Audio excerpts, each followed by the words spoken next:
बात विद्यार्थियों, हम पढ़ रहे हैं कबीर की साखियाँ, जिसे कबीर ने दोहा छंद में लिखा है। यह आपकी पाठ्यपुस्तक मध्यकालीन कविता पाठ के अंतर्गत सम्मिलित किए गए हैं, संग्रहित है उसमें। और यह कबीरदास के दोहे हैं। पहला हम सुमिरन का अंग पढ़ रहे हैं, जिसमें ईश्वरीय स्मरण, ईश्वरीय नाम स्मरण को बहुत ज़्यादा महत्व दिया गया है। कुछ दोहों का हमने इससे पूर्व अध्ययन किया है। आगे हम इस सुमिरन के अंग के कुछ दोहों का अध्ययन करते हैं। ध्यान से आप इसे देखें, समझें, सुने। तू तू करता तू भया, मुझ में रही न हूँ, बारी फेरी बली गई, जित देखूं तित तू। दोहा छंद जो है 4 चरणों का होता है, 13-11 मात्राएं होती है, बहुत छोटा होता है, लेकिन इसमें गंभीर भाव आ जाते हैं। इतनी छोटी सी रचना में 2 पंक्तियों में इतना सारा वो सम्मिलित कर लेते हैं भाव, वो अनुभूति डाल देते हैं और उसका अर्थ विस्तार करते हैं तो बहुत बड़ा हो जाता है। नाम स्मरण की माया। तू तू करता तू भया। हे प्रभु, मैं तेरा नाम स्मरण करते करते, नाम का जाप करते करते तू भया यानी तू हो गया, यानी तुम हो गए हो। ब्रह्म से कह रहे हैं, मुझ में किंचित भी, मुझ में रही न हूँ, मुझ में किंचित भी हूँ नहीं रहा, मैं नहीं रहा। हम यहाँ यह कह सकते हैं कि अहम भाव भी नहीं रहा, अहंकार भी नहीं रहा, मुझ में रही न हूँ, मैं की भावना नहीं रही। एक अर्थ ये है कि तू तू करता तू भया, मैं तेरा नाम लेते लेते तू हो गया, मुझ में रही नहीं हूँ, मेरा मुझ में कुछ नहीं रहा, या मैं कह सकता हूँ कि अहंकार भाव मुझ में नहीं रहा। बारी तेरी नाव परी, जित देखो तित तू।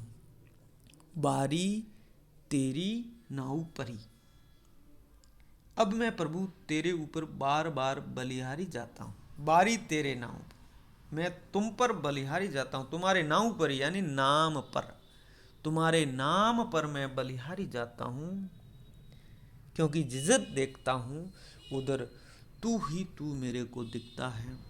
मेरे दृष्टि में केवल वह परमात्मा, वह ईश्वर तू ही दिखता है। ये जो तू है ये ईश्वर के प्रति अपनापा है।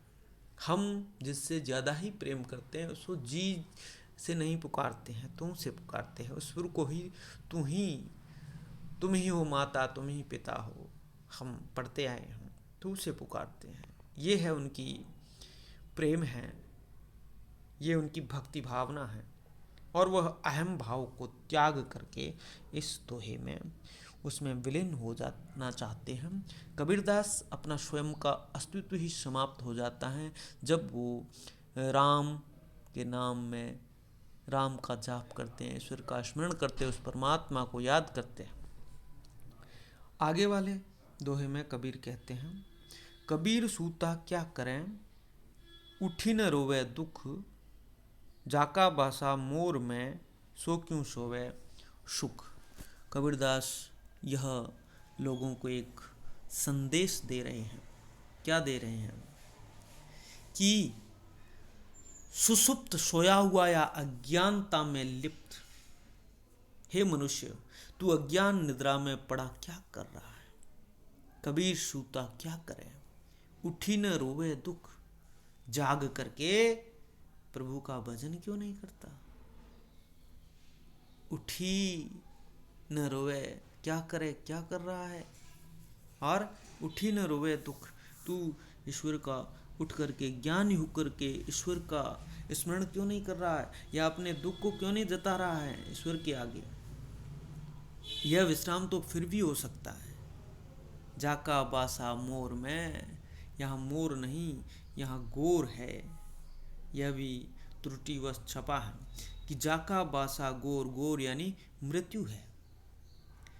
कि हे कबीर, हे मनुष्य, तू अज्ञानावस्था में पड़ा हुआ क्या कर रहा है? अपने उद्धार का प्रयत्न क्यों नहीं करता, जिससे जागने पर, दूसरा जन्म लेने पर तुझे अपने दुखों के लिए रोना ना पड़े। कबीर सूता क्या करे, उठी न रोवे दुख। जब तुम वापस जागेगा तो तुझे अपने दुखों के लिए रोना न पड़े, इसलिए अब मत सो और ईश्वर का स्मरण कर। भला जिसका मृत्यु के मुख में सर्वथा निवास रहता है, उस मनुष्य को सुख की निंद्रा कैसे आ सकती है? जाका बासा गोर में यानी मृत्यु में या कब्र में कह सकते हैं कि जिसको मरना ही है, जाका बासा जिसका निवास मृत्यु में है, वह सुख की निंद्रा, वो सो क्यों सोवे सुख, वह सुख की निंद्रा क्यों सो रहा है? वह निंद्रा सो भी कैसे सकता है? तो इसमें कबीरदास कह रहे हैं कि तू उठ, प्रभु का भजन कर, ज्ञान संपन्न हो और अपने जन्म को सुधार लें, क्योंकि मृत्यु निश्चित है। यह जीवन अनश्वर है और इसका भरोसा नहीं है। जैसे जो आया है वो जाएगा, वो मिट्टी में मिल जाएगा। इसलिए तू कुछ अच्छे कर्म कर, ईश्वर का भजन कर, ईश्वर का स्मरण कर और अपने इस भव सागर से तर जा, पार हो जा, पार उतर जा। कबीरदास आगे कह रहे हैं, राम पियारा छाड़ी करी, करे आन का जाप, बेस्वा केरा पूत जो, कहे कौन सु बाप। आगे राम पियारा छाड़ी करी, राम पियारा यानी प्रिय, प्रिय राम को छोड़ करके करे आन का जाप, आन यानी और का, किसी और का वह अगर जाप करता है, अन्य का जाप करता है राम को त्याग करके, तो वह किस प्रकार होगा?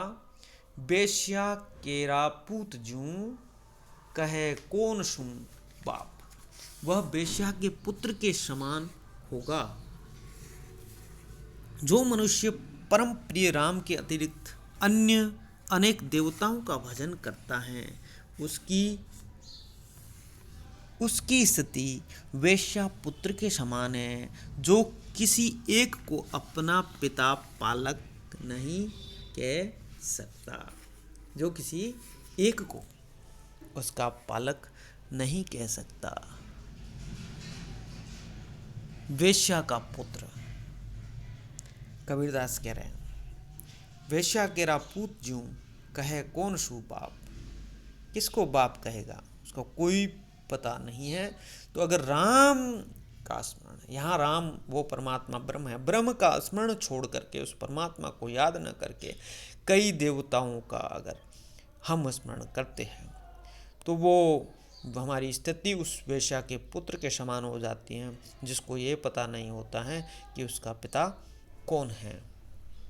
यहाँ कबीर ने आत्मा का सनातन संबंध केवल मात्र ब्रह्म से ही है, उसे अन्य देवताओं की पूजा में प्रवृत्त करना व्यभिचार है। इस प्रकार वे बहुदेववाद के विरोधी है, और इससे हम कह सकते हैं कि वो इस्लाम भी बहुदेववाद का विरोधी है, और इस्लाम से उनको भी कुछ सीखने को मिला है, उससे भी उन्होंने प्रभाव इस्लाम का भी उन पर पड़ा है। विद्वान ऐसा मानते हैं। अब यह भी दुआ है, यह भी सदुगड़ी भाषा है इसमें, और यहाँ पर भी अनुप्रास उपमा रूपक अलंकारों का प्रयोग हुआ है। देखो, वेश्या केरा पूत ज्यों, यहाँ उपमा अलंकार का प्रयोग हुआ है। तो इस प्रकार यह जो दोहा है, यह उस बहुदेववाद का विरोध करता है। यहाँ पर आगे कबीरदास कहते हैं, लंबा मार्ग दूरी घर, विकट पंथ बहुमार, कहो संतो क्यों पाइए दुर्लभ हरि दीदार। लंबा मार्ग दूरी घर। कबीर कहते हैं कि हे संत जनों, हरि दर्शन अत्यंत कठिन है, क्योंकि उनका निवास स्थान बहुत दूर है। लंबा मार्ग दूरी घर, और उनका घर भी बहुत दूर है। साधना का पथ भी बड़ा जटिल है, निवास दूर है। विकट पंथ बहुमार, जिसमें कई भयंकर पथ है, वहाँ रास्ता है। मार यहाँ लुटेरी भी कह सकते हैं, और यहाँ शरीर के अर्थ में काम वासनाएं भी कह सकते हैं। यहाँ जिसमें काम, क्रोध, लोभ, मोह आदि डाकुओं से भय है। कहो संतो क्यों पाइए दुर्लभ हरि दीदार। वो कहते हैं कि ये जो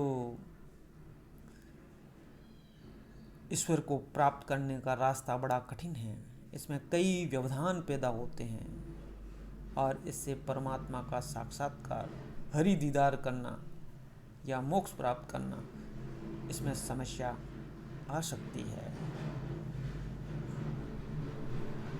तो यह हरि दर्शन जो है, जीव सरलता से प्राप्त नहीं कर सकता। अनेक मार्ग में व्यवधान होंगे, तपस्या में कई व्यवधान आते हैं। उन पर नियंत्रण, इंद्रियों पर नियंत्रण रख करके और ईश्वर के प्रति एक निष्ठ होकर के इस मार्ग को हम पार कर सकते हैं। कबीर चित चमकिया, चहूँ दिशि लागी लाई। हरि सुमिरन हाथों घड़ा, बेगे लेई बुझाई। कबीरदास अपने इस दोहे में कह रहे हैं, जो आपके सुमिरन के अंग का आपके पाठ्यक्रम में अंतिम दोहा है। चमकिया यहाँ अर्थ है कबीर चित चमकिया। कबीर कहते हैं कि हृदय रूपी चकमक पत्थर के कारण चारों ओर माया के आकर्षणों की अग्नि लग गई है। चित चमकिया, यहाँ चौकन्ना होना या चकमक पत्थर है, और लाई का अर्थ लो या ज्वाला या आग कह सकते हैं। कबीर चित चमकिया, चहूँ दिशि लाई लागी लाई। यहाँ कबीरदास विषय वासना रूपी आग को बुझाने का उपदेश दे रहे हैं। क्या कह रहे हैं? अपना जो चित्त है वह चमक पैदा हो गई है उसमें, और उसमें सारे संसार में विषय वासना रूपी आग लगी है, अग्नि पैदा हुई है। इस अग्नि को बुझाने के लिए हरि सुमिरन हाथों घड़ा, हरि स्मरण रूपी घट हमारे साथ विद्यमान है। बेगू ले बुझाई, और जल्दी से इसको बुझा ला।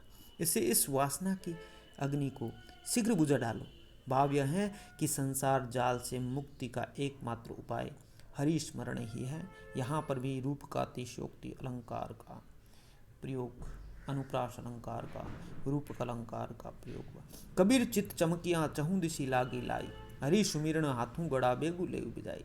और अपने इस हृदय में चकमक पत्थर की तरह हृदय में चहूँ दिशि लाई लग गई है। वो जो वासनाएं, विषय वासना, काम, क्रोध, मद, मोह और दुर्वृत्तियां हैं, जिससे शरीर को, जिससे संसार को नुकसान होता है, इस मानवता का जिससे समापन होता है, वो नैतिक मूल्यों का ह्रास होता है। वो दुर्वृत्तियां शरीर में ईश्वर स्मरण में व्यवधान पैदा करने वाली वो आग इस संसार में जल गई है, इस हृदय में भी जल रही है।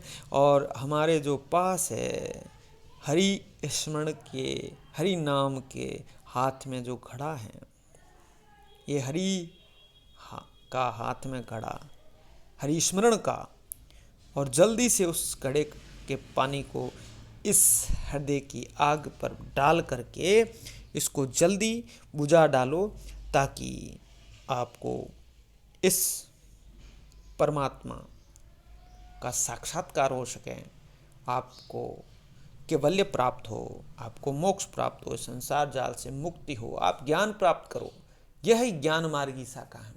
ज्ञान की बात करते हैं कबीरदास। ज्ञान प्राप्ति तब गुरु का उपदेश, गुरु को महत्व और परमात्मा से मिलन, अद्वैत भावना, यह सब कबीर के काव्य की विशेषताओं के अंतर्गत आती हैं। हमने अभिव्यक्ति एवं अनुभूति पक्ष का साथ साथ वर्णन इन दोहों को पढ़ते हुए किया है। इस प्रकार 2 क्लासों में हमने सुमिरन के अंग को समाप्त किया है। आगे हम कबीर दास का एक और अंग है, दोहों में ही लिखा गया है, बिरह को अंग, उसका अध्ययन अगली कालांश में करेंगे। तब तक के लिए धन्यवाद।